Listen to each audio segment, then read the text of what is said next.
ఏ బాటైనా పర్వాలేదంట, సమయంతో సాగటమే మన సింపుల్ సిద్ధాంతం.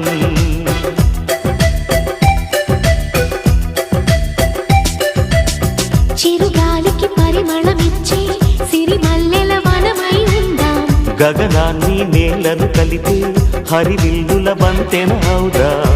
ఆనందం అంటే అర్థం మనమందా, ప్రతి పూట పాటై సాగే హుషారు సరిగమలో.